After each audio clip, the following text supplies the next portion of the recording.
یا علی مدد.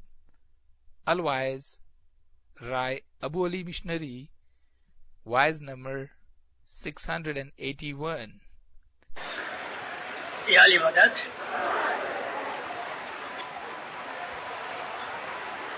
ایک دن صاحب سب کو بلاوے، ایک دن صاحب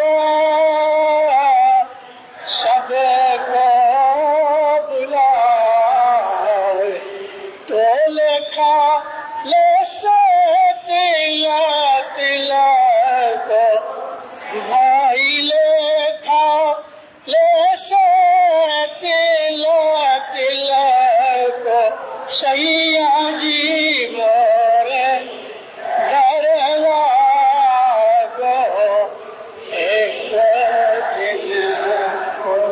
مولانا حاضر امام پر سید پرودین اللہم صلی اللہ محمد وعلی محمد.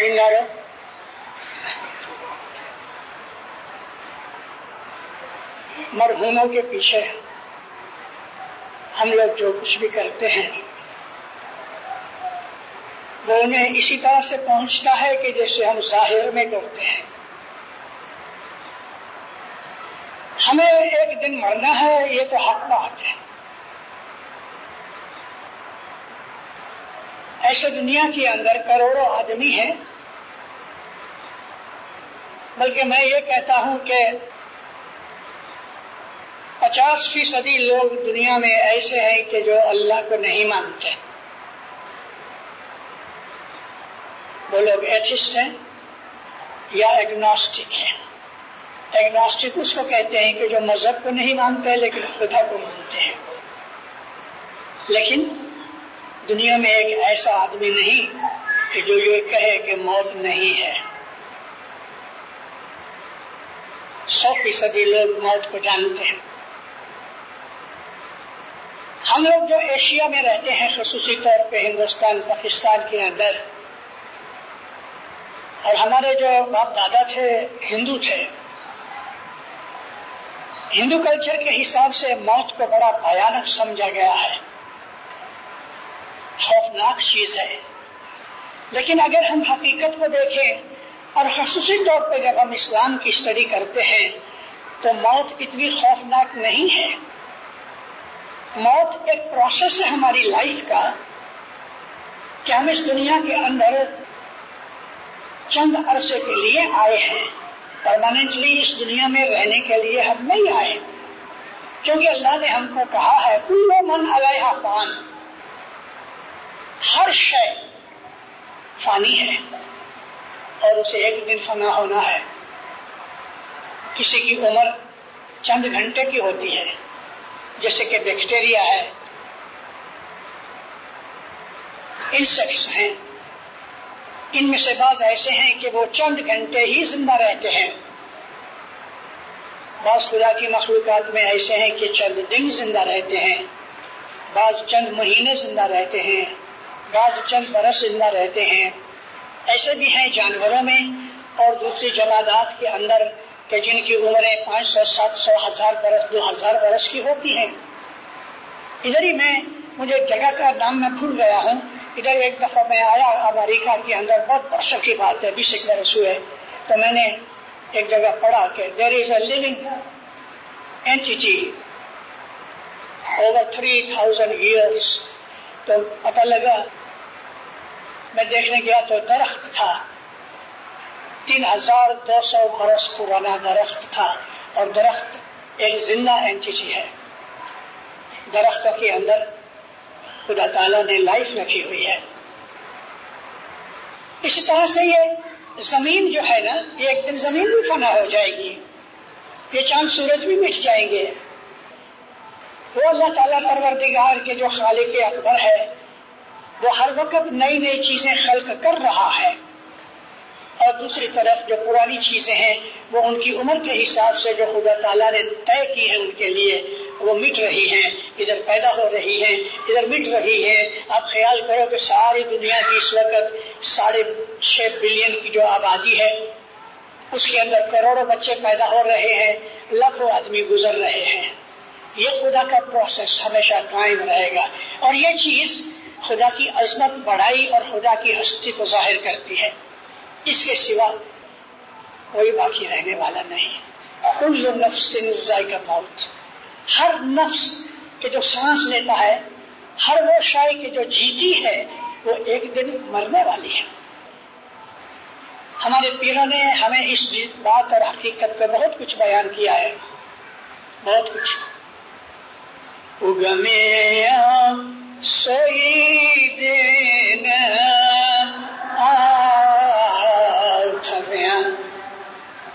جو اگا ہے یعنی دن، وہ ایک دن آتھمے گا، ختم ہو جائے گا.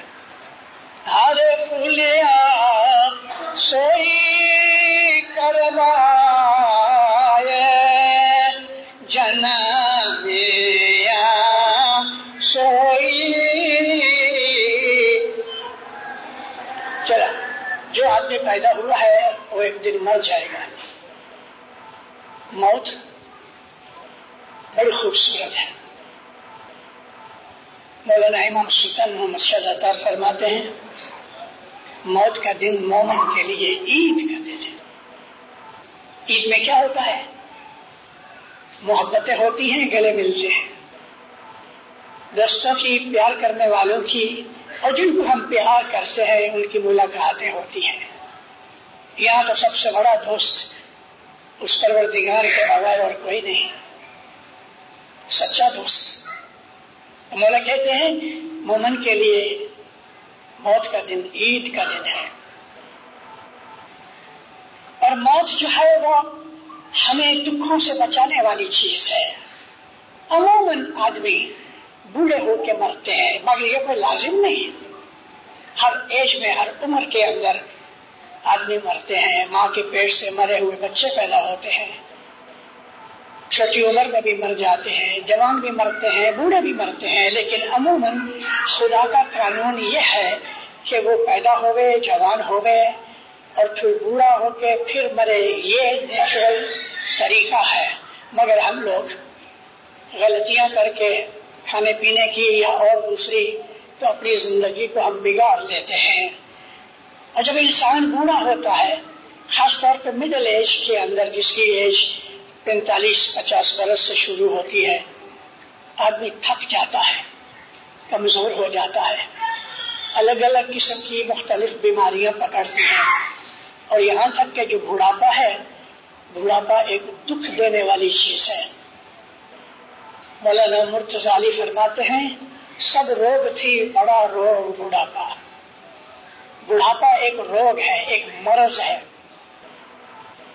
اور اگر اس نے اپنی جوانی میں غلطیاں کی ہوئی ہیں، مختلف قسم کی غلطیاں ہیں، میں اس کی کوئی تعریف میں جانا نہیں چاہتا، تو بڑھاپا دکھی ہوتا ہے. اگر اس کی جوانی صاف ہے، اگر جوانی میں اس نے اپنے خیالات رکھے ہوئے اچھے اپنے قابو میں، اور بدنی اور خیالی غلطیاں نہیں کی، تو اس کا بڑھاپا آسان جاتا ہے. ایسے بوڑھے آدمی کو بہت دکھ نہیں ملتا، بلکہ اس کو اس بات کی توفیق ملتی ہے، وقت ملتا ہے کہ وہ عبادت کرے. کیونکہ بڑھاپے میں اسے کھانے کمانے کی فکر نہیں ہوتی، بچے جوان ہیں، سب کچھ مہیا ہوتا ہے. جس طرح سے جوانی کے اندر اس نے اپنے بچوں کو پالا ہے، محنت کر کے ان کے لیے کمایا اور ان کو دیا، اب ان کا فرض یہ ہے بچوں کا کہ وہ اپنے بوڑھے ماں باپ کی خدمت کریں. اللہ تعالیٰ نے 3 جگہ قرآن شریف میں کہا ہے کہ جب تیرے سامنے تیرے ماں باپ بوڑھے ہو جائیں تو ان کی خدمت کر.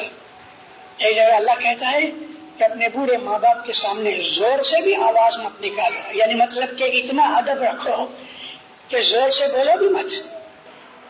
اور بہت بڑی تلقین کی ہوئی ہے اللہ تعالیٰ نے بوڑھے ماں باپ کی خدمت کے لیے.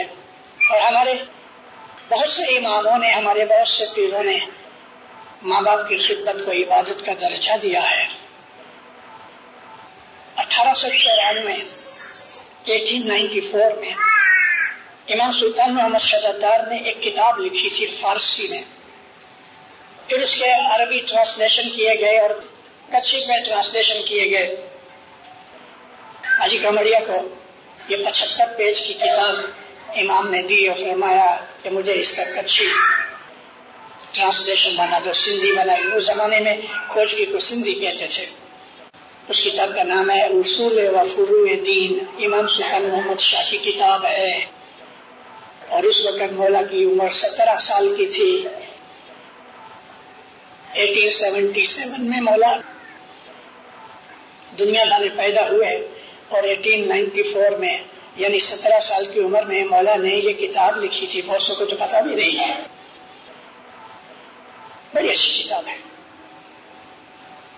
حکم کیا 250 کتابیں چھپا، تو کھوجکی میں 250 کتابیں چھپائی گئی۔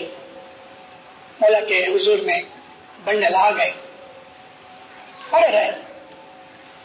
اس زمانے کے اندر بیت الخیال کا کام کرنے کے لیے امام کے حضور میں ایک ایک آدمی جایا کرتا تھا۔ آج تو ہزاروں جوان بچے بیٹھ جاتے ہیں اور امام آ کے بول دیتے ہیں، مگر وہ زمانہ تھا اور بیت الخیال کی عبادت بہت چھپی ہوئی چیز تھی۔ تو امام کو پاس بیت الخیال کے لیے یا چٹھی بدلانے کے لیے یا مہمانی کے لیے جب آیا جایا کرتے تھے تو جس کے اوپر میٹھی نظر پڑ گئی تو ایک کتاب اس کو دیتا تھا۔ میرے دادا کو وہ کتاب ملی تھی جو میرے پاس ہے۔ اس کتاب کے اندر امام فرماتے ہیں، پہلے تو گناہ نہ کرنے کے لیے بہت سے فرمان کیے۔ مولا اس میں لکھتے ہیں کہ 10 گناہ ایسے ہیں کہ وہ کبھی معاف نہیں ہوتے۔ گناہ کے اندر بھی درجے ہیں۔ بعض ایسے گناہ ہیں کہ جب ہم کوئی نیکی کرتے ہیں تو آٹومیٹکلی ریز ہو جاتے ہیں۔ گناہ کا جو اکاؤنٹ ہے فرشتوں کے پاس، وہ ایک بینک کے اکاؤنٹ کی طرح ہے۔ 3 کالم ہیں، ڈپازٹ، وتھڈراول اور بیلنس۔ ہم نے $100 ڈالے، 50 نکال لیے تو بیلنس میں 50 پڑے ہیں۔ کبھی ایسا ارینجمنٹ بھی ہوتا ہے کہ ڈپازٹ ہوتا ہے $100 کا اور مینیجر سے مل کے ہم $150 وتھ ڈرا کرتے ہیں تو ادھر ریڈ میں چلے جاتا ہے -$50۔ تو یہ $50 رکھے 100 نکالے 150 تو $50 قرضہ رہ گیا۔ ایگزیکٹلی سیم پیٹرن ہے ہمارے اعمال کے اکاؤنٹ کا۔ بعض ایسے گناہ ہیں کہ جب ہم کوئی نیکی کرتے ہیں تو خود بخود مٹائے جاتے ہیں۔ بعض ایسے گناہ ہیں کہ گناہ ہے کہ اس کے سامنے نیکی کا بھی اتنی ہی قیمت ہے۔ میں آپ کو یاد ہی کراتا ہوں کہ آپ کے کھیسے میں جو نوٹ ہے، کرنسی نوٹ، سائز لگ بھگ سب کے ایک جیسے ہے۔ اوپر لکھا ہے $1 تو $1 ہی، لیکن ایسے نوٹس بھی ہیں کہ اس پہ لکھا ہے $100، تو ایسے $100 ہیں، ایک ہی نوٹ ہے مگر $100 قیمت ہے۔ اس طرح گناہ اور نیکیوں کی بھی ایسی ہی قیمت ہے۔ کچھ گناہ ایسے ہیں کہ $1 کی قیمت کے ہیں، کچھ نیکیاں ایسی ہیں کہ اس کی $1 کی قیمت ہے، کچھ ایسے گناہ ہے کہ $100 کی قیمت ہے، کچھ ایسی نیکیاں ہیں کہ $100 کی قیمت ہے۔ تو اب یہ گناہ اور نیکیوں کا یہ حساب، یہ مائنس اور پلس کی بات ہے، مگر خدا تعالیٰ رحیم و کریم ہے، اس لیے وہ بہت سی چیزیں نوازش کرتا ہے۔ جیسا میں نے آپ کو کہا کہ بہت سی جو نیکیاں ہیں ان کی قیمت ان کی درجے کے حساب سے ہے۔ میں ایک آپ کو مثال دوں، رسول پاک صلی اللہ علیہ وسلم فرماتے ہیں، جو آدمی بہت جلدی سے مسجد میں آ کے نماز کی انتظاری کرتا ہے تو حضور فرماتے ہیں کہ اس نے ایسا کام کیا، اس کو ایسی نیکی ملے کہ جیسے اس نے ایک اونٹ خدا کی راہ میں قربان کیا۔ پھر فرمایا کہ جو آخر میں آتا ہے تو اس نے جیسے کہ ایک گائے قربان کی، اس طرح سے۔ اب ہندوستان میں اونٹ تو بہت کم ہے، تو ہمارے پیروں نے ہم کو، ہمارے باپ داداؤں کو جب اسماعیلی مذہب کی تعلیم دی تو اس نے کہا کہ گر تم آئے جب آؤ اور ہے زندہ پکارو تو تم کو ایک اونٹ تم نے مولا کے راستے میں قربان کیا، ایسا ہے نا؟ یاد ہے کہ نا؟ ہے جی ہے زندہ کہتا ہستی ندان، ہستی یعنی ایلیفنٹ، قائم کایا کہتا دان ترنگ جی، قائم پایا کہو تو تم نے ایک گھوڑا امام کے راستے میں خرچ کیا یا مولا کو مہمانی کی۔ تو میں آپ کو یہ سمجھانے کے لیے کہ نیکی اور بدی کے اندر ان کی الگ الگ قیمتیں ہیں۔ بعض ایسی نیکیاں ہیں کہ 1000 2000 گناہ کھا جاتی ہے، لیکن سامنے ایسے گناہ بھی ہیں کہ ساری نیکیاں برباد ہو جاتی ہیں۔ ایسے گناہ بھی ہے کہ زندگی بھر کی عبادت جل جائے۔ بعض ایسے گناہ ہیں کہ جن کا درجہ اتنا بہت نہیں تو خدا تعالیٰ اپنی رحمت کر کے ان کو یوں ہی مٹا دیتا ہے۔ اس پر سے خدا کا نام پڑا جس کو ہم صبح اپنی تسبیحوں میں یاد کرتے ہیں، یا اللہ یا وہاب۔ وہاب کہتے ہیں بے مانگے بخش دے وے، چھوڑ دے وے، یہ اس کی رحمت ہے۔ الوہاب، مانگے بغیر بخش دے وے، مانگے بغیر دے وے، روزی دے وے، گناہ بخش دے وے، اس کی خوشی ہے۔ وہ پروردگار بہت بڑا ہے۔ اللہ کہتا ہے میں نے اپنی رحمت کو خود پہ لازم قرار دیا ہے کہ میں ہر صورت میں رحمت کروں گا، لیکن اس نے یہ قرآن شریف میں بھی ہے کہ گناہ کبیرہ کرو گے تو وہ بخشے نہیں جائیں گے۔ ابھی اللہ کے اس کہنے سے معلوم ہوتا ہے کہ گناہوں کی کیٹیگری ہے، گناہ کبیرہ، گناہ صغیرہ، بڑے گناہ اور چھوٹے گناہ۔ صغیرہ گناہ کی تو باتیں ابھی میں نے کی کہ نیکیاں کرتے ہیں ہمارے گناہ ختم ہوتے ہیں۔ ان الحسنات یذهبن السیئات، بے شک بلا شک، ویریلی نیکیوں سے جو گناہ ہے وہ برباد ہوتے ہیں، مٹ جاتے ہیں۔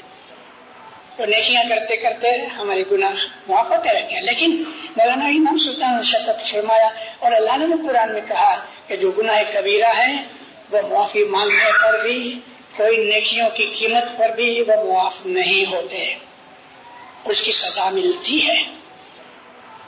اور ان گناہوں میں مولانا امام سلطان محمد شہزادار کے فرمان کی بات کرتا ہوں، اللہ نے یہ نہیں کہا کہ کون سے گناہ کبیرہ ہے۔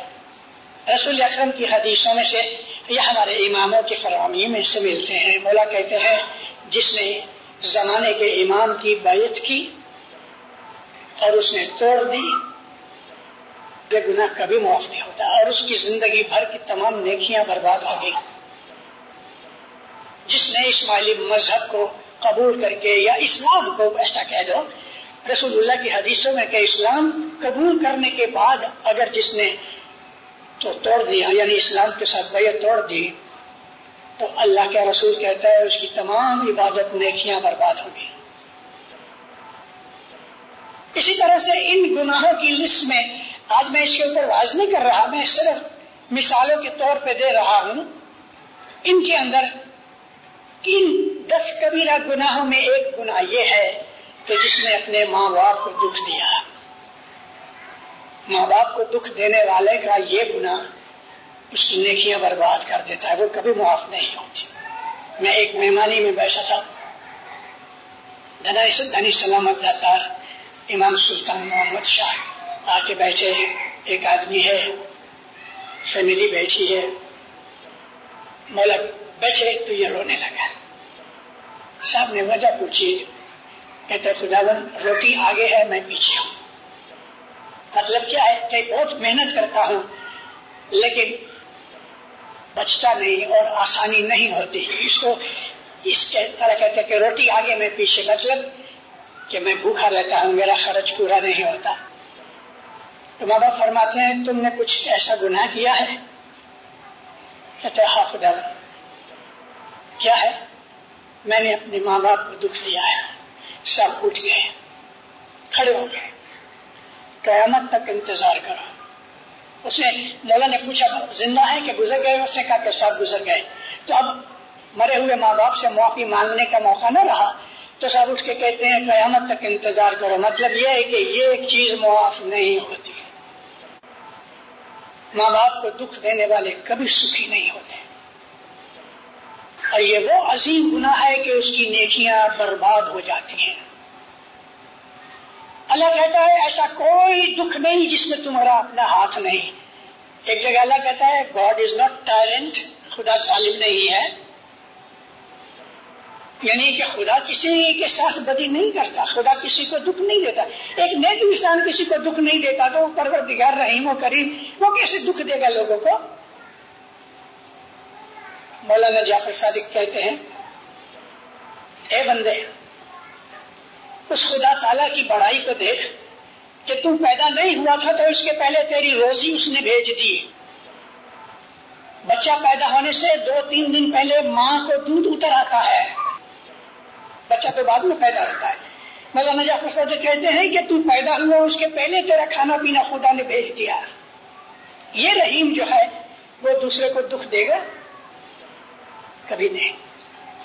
لیکن ہم ہی اپنے کرتوت سے اپنی زندگی کو بحال کر لیتے ہیں، بوجھ بنا لیتے ہیں، اور یہ چیزیں ہم کو موت کے وقت آڑی آتی ہیں.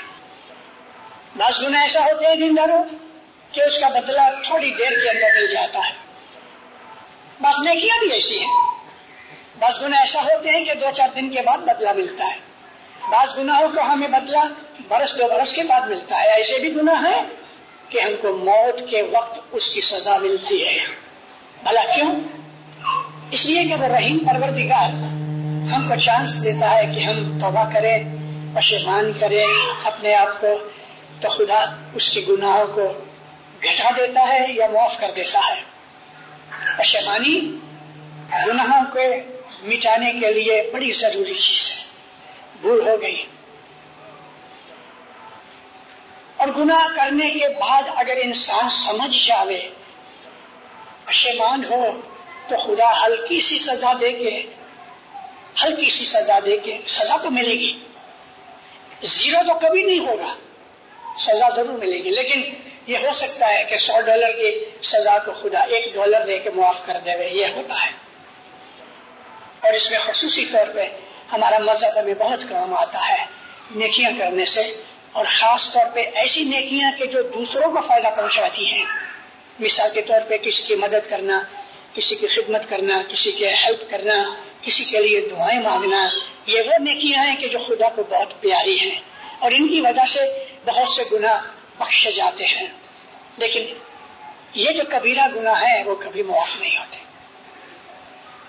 میں 1-2 باتیں اور کہہ دوں تاکہ وہ لوگ کے جو بیپار کرتے ہیں، یا وہ لوگ کے دوسروں کا مال کھا جاتے ہیں، وہ لوگ کے دغا فریب کرتے ہیں، چوریاں کرتے ہیں، ان کے سمجھنے کے لیے میں یہ بھی کہہ دوں کہ ان 10 گناہوں کے اندر ایک گناہ یہ ہے کہ آپ نے کسی سے قرض لیا اور ادا نہیں کیا. یہ گناہ معاف نہیں ہوتا جب تک کہ آپ قرضہ نہ دو. رسول پاک کی عادت تھی، کسی کا باپ گزر گیا تو بھاگا نبی کی خدمت میں، یا نبی میرا باپ گزر گیا، آپ اس کے لیے جنازے کی نماز پڑھا دو، دعا کرو. پہلا کوشچن نبی یہ کرتے تھے کہ قرضہ چھوڑ گیا؟ یہ نہیں پوچھا کہ نماز پڑھتا تھا، روزے رکھتا تھا، نہیں. پہلا کوشچن یہ تھا کہ قرض چھوڑ گیا؟ ہاں یا نبی میرا ابا قرض چھوڑ گیا لیکن میں اس کا بیٹا ہوں، میں پرومس کرتا ہوں بھر دوں گا. تو نبی ہاتھ اٹھا کے اس کے لیے دعا کرتے تھے. اگر وہ یہ کہہ دے کہ میرا باپ قرض دار مر گیا اور میرے پاس یہ نہیں ہے کہ میں اس کا قرضہ اٹھا سکوں، تو نبی اس کے لیے دعا نہیں کرتے. قرض دار ہو کے مرنا نبی کو بالکل پسند نہیں تھا، کیونکہ دوسرے کا قرض ادا نہ کیا گیا. خدا کو یہ چیز پسند نہیں. مرنے سے پہلے اپنا قرضہ دے کے جاؤ، اور ویسے بھی جہاں تک بن سکے قرض مت اٹھاؤ، اور اگر ضرورت کے بغیر نہیں چل سکتا تو پھر اس کو بھر دینا چاہیے. بھوکے رہ کے بھی قرضہ بھرو. اور اگر قرض دار آدمی بے پرواہ ہو جاتا ہے تو پھر اس کی موت کے وقت جان نہیں نکلتی. اللہ تعالیٰ، میں نے کل پرسوں کہیں واز میں یہ ذکر کیا، اللہ کہتا ہے جو میرے مومن ہیں ان کے پاس خوبصورت فرشتے آئیں گے، موت کے فرشتے خوبصورت ہوں گے، وہ ان کو دیکھ کے خوش ہو جائے گا اور اس کو موت آسان ہو جائے گی. لیکن جو میرے بندوں کے اندر گنہگار ہیں، اللہ کہتا ہے قرآن میں کہ میں بھیانک ڈراؤنے فرشتے بھیجوں گا، موت کے فرشتے، کہ اس کو دیکھ کے ہی وہ خوف میں آ جاوے. ڈریڈ فل فرشتے ہوں گے. یہ چیزیں ہمیں موت کے وقت تکلیف دے گی. گناہ تمہارو دشمن تھسے، تمہارے ہی اعمال تمہارے دشمن بنیں گے. خدا کی رحمت نازل ہونے کے بہت سے طریقے ہیں. اس کی مہربانی مانگو، اس کی خوشی مانگو، اس کی بخشش مانگو، اس کی رحمت مانگو اور اپنے اعمال کو ٹھیک کرو. ان 10 گناہوں کے اندر ایک گناہ یہ ہے کہ ہم نے کسی کی امانت رکھی ہوئی ہے ٹرسٹ میں. کوئی آدمی دے گیا کہ میرے یہ $1000 رکھو، میں انڈیا جاتا ہوں، واپس آؤں گا. تو جب وہ واپس آیا تو یہ بھائی نے تو 10-20 اس میں سے چوری کر لیے یا خرچ کر دیے، میرے پاس اور نہیں ہے، یہ اتنے ہی ہیں. تو یہ جو بد دیانتی ہے اللہ کو بہت غضبناک بناتی ہے. ٹرسٹ میں تمہیں ایک چیز دی گئی، اس پہ تمہارا کوئی حق نہیں. خدا کہتا ہے یہ گناہ میں کبھی معاف نہیں کروں گا. اور اس میں خاص طور پہ کسی بیوہ کے یا یتیم کے یا تکلیف والا غریب شخص ہے، اس کے پیسے کسی مالدار آدمی کے پاس پڑے ہوئے اور وہ اس میں سے اچاپت کرے، بد دیانتی کرے، اس خدا کا غضب اترتا ہے اس سے. اور غضب کے بہت سے طریقے ہیں. غضب کے، خدا کے غضب سے بہت سے طریقے ہیں. فارسی زبان کے اندر ایک کہاوت ہے کہ خدا جب غصہ کرتا ہے تو اس کی لکڑی میں آواز نہیں. چوب خدا جب لکڑی مارتا ہے تو اس کے اندر آواز نہیں آتی. چوب خدا آواز ندارت گر بزن دوا ندارت. اگر وہ لگتی ہے تو خدا کی لکڑی کی دوا نہیں ہوتی. خدا کے غصے سے بچو. تو میں یہ کہہ رہا تھا کہ اس قسم کے جو گناہ ہیں ان سے بچنے کے لیے بہت ضروری، اور وہ ہمارا مذہب ہے جو ہمیں بچاتا ہے. مذہب ہمیں کہتا ہے یہ کر، یہ نہ کر. یہ مذہب نبیوں نے اللہ کی طرف سے انسانوں کو دیا ہے. تو مومنوں جو نیک انسان ہیں پل پل کے اوپر اپنے گناہوں کی معافی چاہتے ہیں. ایک حدیث پڑھ کے میں حیران ہو گیا. اللہ کا نبی کہتا ہے میں ہر روز 1000 دفعہ استغفار کرتا ہوں، یعنی معافی مانگتا ہوں خدا سے. وہ تو پاک ہے، اس کے منہ سے تو یہ ساری کائنات بنی. لیکن کیونکہ ہمارا استاد ہے، ہمارا مرشد ہے، اس لیے ہم کہتے ہیں اللہ کا نبی محمد رسول اللہ کہتے ہیں کہ میں 1000 دفعہ استغفار کرتا ہوں. استغفر اللہ ربی واتوب الیہ، میرے پالنے والے میرے گناہ بخش دے. میں توبہ کرتا ہوں. اور اللہ کہتا ہے توبۃ النصوح، یعنی توبوا الیہ توبۃ النصوح. اللہ کے پاس ایسی توبہ کرو جیسے نصوح نے کی، کہ توبہ کر کے دوبارہ وہ گناہ نہ ہونا چاہیے. ہمارے مذہب کے اندر خاص طور پہ اسماعیلی طریقے کے اندر چونکہ امام بیٹھا ہے ہمیں بہت سی بخششیں ملتی ہیں. آپ دیکھو تو صحیح جماعت خانہ بھرا ہوا ہے. میرا اندازہ یہ ہے کہ 1000 آدمی سے تو بہت زیادہ ہے. یہ سب ہم سب نے مل کے اس مرحوم کے لیے درود پاک کی تسبیح نکالی، اس کی مغفرت کی دعائیں مانگی. یہ تو بڑا نصیب دار شخص. ہمارے مذہب میں یہ، ہمارے طریقے میں یہ چیز ہے. دوسرے مذہبوں کے اندر موت اتنی خوبصورت نہیں ہے. مر جاتے ہیں 5-10 آدمی ہوتے ہیں. الحمدللہ ہماری جماعت کے اندر جب کوئی گزر جاتا ہے تو اس کے جنازے میں بھی خوب آدمی ہوتے ہیں. اس کی یہ جو مجلسیں بنتی ہیں یہ سب چیزیں اس کو کام آتی ہیں. ہم اس کو یہ پارسلز بنا کے دیتے ہیں کہ راستے میں تم کو کام آئیں گے، تم بھوکے نہیں رہو گے. اسی کو سمر کہتے ہیں. عربی زبان کا جو لفظ سمر ہے اس کا مطلب ہے فروٹ. اس کا مطلب یہ ہے کہ کوئی مسافر جاوے تو اس کو راستے میں کھانے پینے کے لیے کوئی پوٹلی دیتے ہیں، راستے میں کھانا پینا، کیونکہ وہ زمانے کے اندر راستے میں ہوٹل دکانیں نہیں تھی، اسی لیے اس کا نام سمر رکھا گیا. کسی نے 2 سینٹ دیے، کسی نے $2 دیے. ہم نے اس کی روح کے لیے دعا کرائی، اس کے لیے ساری جماعت نے مل کے دعا مانگی، اس کے لیے زیارت پڑھی گئی، اس کے لیے فاتحہ پڑھا گیا، تسبیح نکلی. کیسی خوش نصیبی ہے یہ.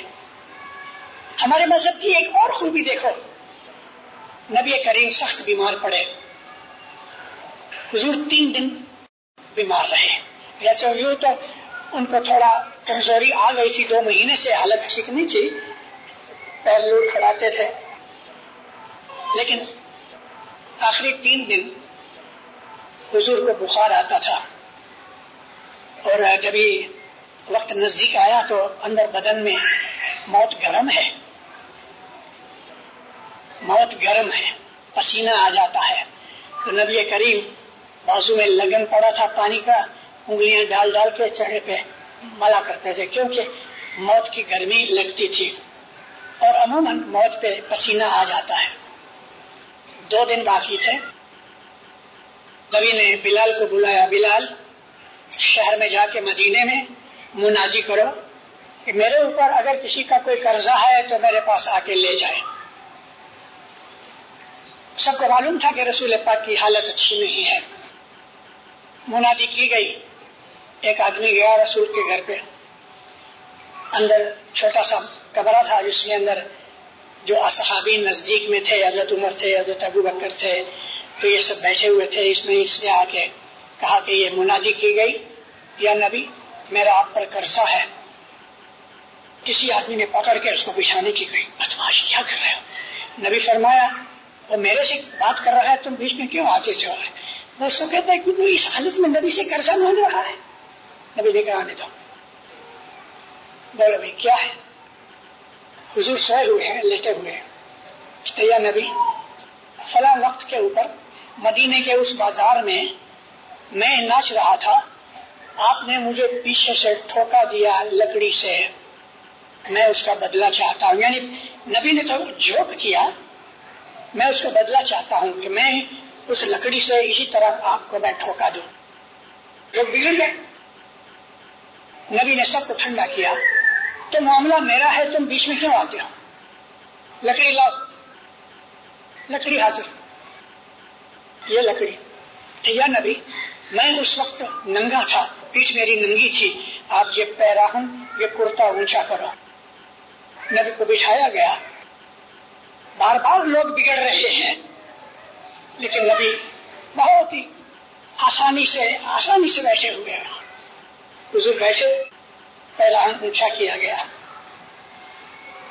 جب یہاں تک آیا نے لکڑی پھینک دی، اور یہاں گردن کے نیچے رائٹ سائڈ کے اوپر کبوتر کے انڈے کو آدھا کاٹو، اتنی بڑی مہر نبوت تھی. ادھر چوم کے آنکھوں کو لگایا، سامنے یا مولا یا نبی میں نے یہ بہانہ بنایا تھا مہر نبوت چومنے کے لیے. حضور بہت خوش ہوئے. اب سب جتنے بیٹھے اصحاب تھے سب نے ارادہ ظاہر کیا، لیکن مہر نبوت کسی کو نظر نہ آئی. میں نے یہ بات آپ کو اس لیے کہی، عام ہسٹری کی کتابوں میں یہ بات نہیں ہے، لیکن حدیث میں ہے، سیرت النبی میں ہے. میں نے یہ بات اس لیے نکالی کہ رسول اللہ نے اپنے موت سے پہلے اس بات کے لیے کہ میرے اوپر کوئی کا قرضہ ہے تو آ کے لے جاؤ. مسلمانوں میں کہیں یہ چیز نہیں ہے. ہمارے میں ہے، یا وہ مرنے سے پہلے جماعت سے معافی مانگتا ہے، یا موت کے بعد مکھی کمریا اناؤنس کرتے ہیں فلانا آدمی خدا کی رحمت میں پہنچا اور اس نے موت سے پہلے معافی مانگی کہ میں نے کچھ بھی کسی کا گناہ کیا، ستایا، غضب کیا، تو مکھی کمریا عرض کرتے ہیں آپ اس کو معاف کرو. تو جماعت کہتی ہے معاف. کیسی اچھی چیز ہے. مسلمانوں میں یہ چیز نہیں، دنیا کے کسی مذہب میں نہیں. تو موت کے پہلے ہم جماعت کے پاس معافی مانگتے ہیں. ہمارا مذہب یہ کہتا ہے، اور اس سے کئی گنا معاف ہوتے ہیں. اور اے مومنو، سچ مچ اگر اس نے آپ کا کچھ برا کیا ہے تو آپ اس کو ریئلی سچے دل سے معاف کر دو، لیکن پھر اپنے دل میں یہ بھی کہو اے مولا اس آدمی کا اگر میں نے کچھ گناہ کیا ہے تو میں بھی معافی مانگتا ہوں. ہم یہ اناؤنس نہیں کرتے لیکن اپنے دل میں کہو، اس سے معافی مانگ لو، تو آپ کو اپنی موت کے وقت آسانی ہو گئے. ہم اس کے بعد یہ تمام جو مجلسیں وغیرہ کرتے ہیں یہ سب پارسل اس کو ملتے ہیں. امام سلطان سے فرمایا کہ مرحوم کے پیچھے بہت درود پڑا کرو، صلوات بہت پڑھو، اس سے اس کو فائدہ ہوتا ہے. اور مرحوموں کے لیے سب سے بڑا تحفہ صلوات کا ہے. صلوات کی بات نکلی تو میں آپ کو ایک بات کہنی چاہتا ہوں. چل رہے ہیں، کوئی آدمی ملا مشنری صاحب علی مدد، تو میں کیا کروں گا؟ مولا علی مدد، السلام علیکم. وعلیکم السلام، رام رام. وہ بھی کہتا ہے رام رام. ہر قوم کے اندر جب ہم کسی کو گریٹ کرتے ہیں تو وہ سامنے گریٹ کرتا ہے. ہم کہتے ہیں اے خدایا محمد اور اس کی آل پہ سلامتی ہو رہے. تو جب یہ محمد پہ سلامتی پہنچتی تو رسول اکرم ہم کو اس کی دعا دیتے ہیں، وہ ہماری سلامتی کی دعا مانگتے ہیں.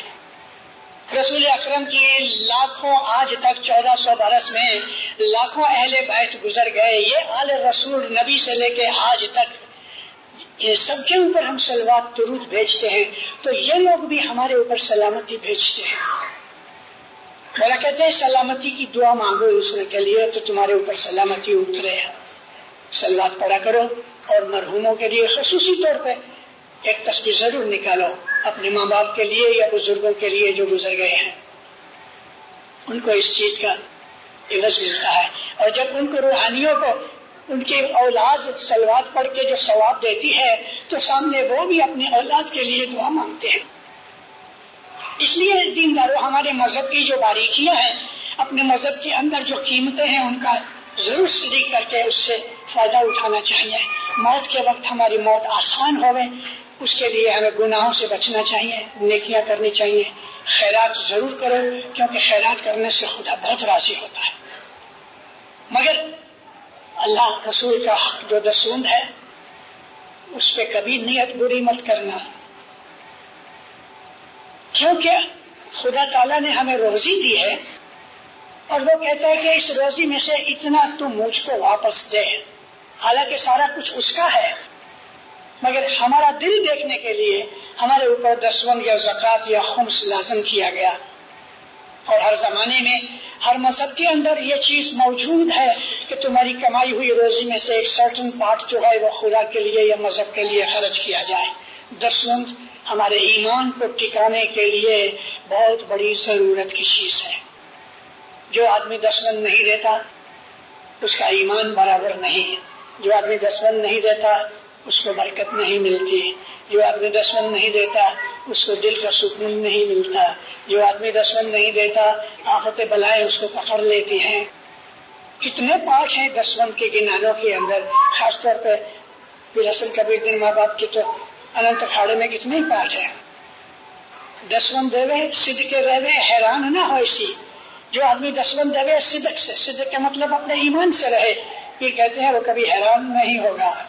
ہمارے دلوں کی راحتیں چلی جاتی ہیں، کہیں نہ کہیں بھول ہو رہی ہے. ان چیزوں کا بہت دھیان رکھو. میں 1980 میں ادھر آیا تھا، ایک مہینہ ٹھہرا تھا شکاگو میں.